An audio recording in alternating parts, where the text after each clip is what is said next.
All right, pliers can be used in two different ways. That little circle you see in the middle, that is a wire cutter. So unless you're trying to cut the wire, you don't want to put your wire down in that little hole. Be careful that you turn your hand towards the table so the little pieces don't go flying up like that. The tip of the pliers are used for grabbing. All right, whenever you get new wire, it's really important that you put a safety loop into each end of that wire so it does not scratch or poke you or anyone else. Okay, to get started on this project, you're going to want to first, after you put in your safety loops, the next is to create the head of your sculpture. You want to make sure this is not too giant, otherwise you're going to end up with a giant sculpture.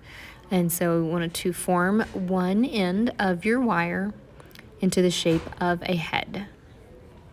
And then you're going to use the pliers to wrap around what's going to become the spine. Be sure to pinch it tight with your pliers once you get the head size good so that it is secure and is not loose and wiggling around. The next step is to straighten out the spine, and then you're going to measure 4 heads. So from the top of the head to the bottom of the chin is 1 head. And we want to take and we want to add 3 more below that so that we have a structure that is 4 heads total long. This is going to be the end of your spine. You're going to fold the wire where the bottom of the 4th head would be, pinch it closed, and then use your pliers to pinch that loop completely closed. All right, it doesn't show it in this video, but it is a good idea to slightly twist the extra wire around the spine to add some support. And then you're going to bring that wire back up to directly underneath the chin to begin forming your shoulder. Shoulders are 3 faces wide, so you have the face that you created, and then you take that same width and put it to the left and out to the right. Okay, so you're going to measure the width of the face from cheek to cheek, and you're going to take that measurement and put it to the right, pinch and mark where that would end, fold it, and then use your pliers to crimp it closed.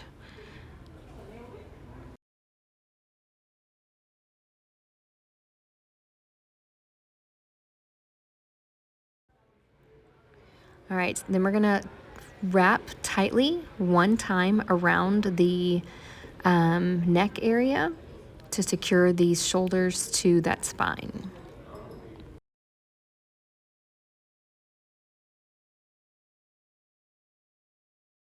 Then you're gonna straighten out that wire, and then you're gonna take that same measurement from cheek to cheek and put it on the other side, or he's measuring from spine to shoulder. So we can try to get those the same length to make a nice set of shoulders. This does not include the arm, this is just to the shoulder socket.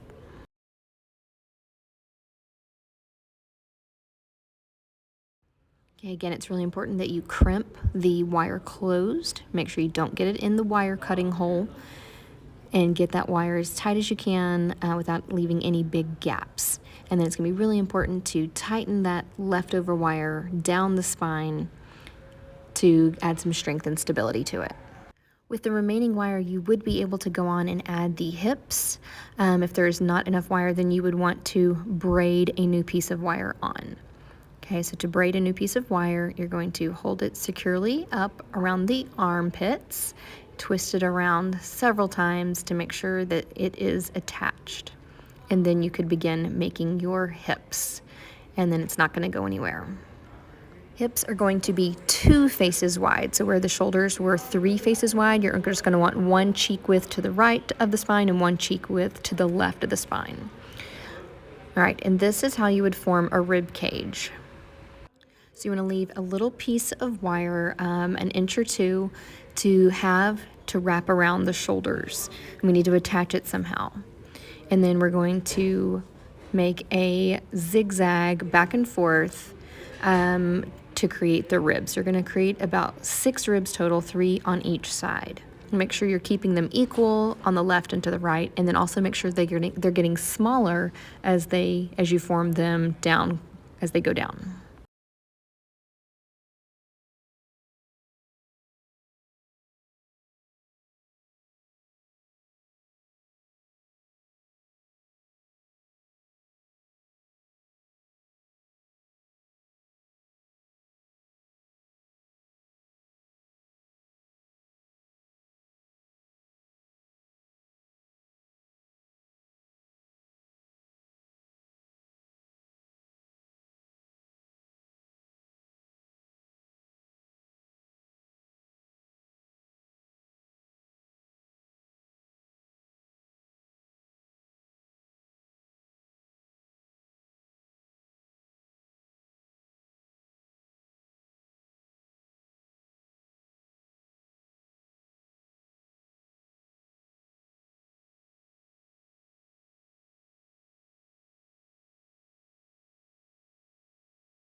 All right, use that extra wire at the top and bottom of the ribs to weave and tighten around your structure.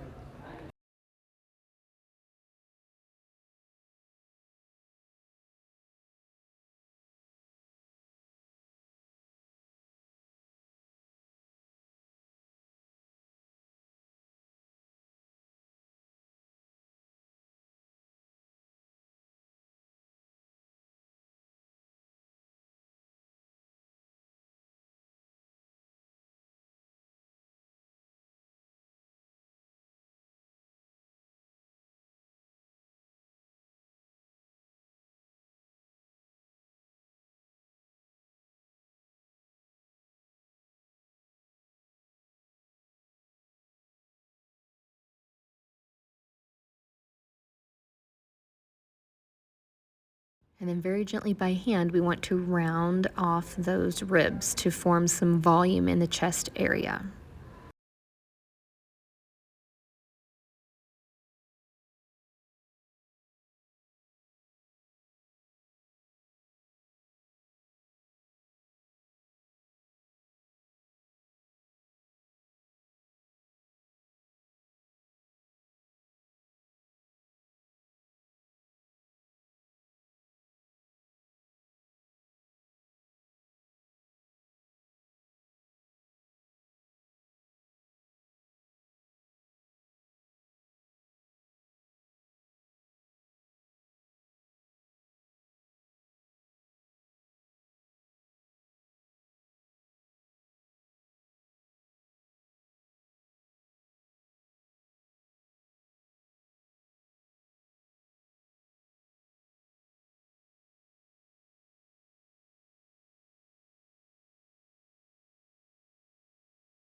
You do want to make sure that you are using creativity for the rest of your project. Create some arms, add some volume and muscles to them, create some legs. Be sure to add muscle and mass to those legs as well.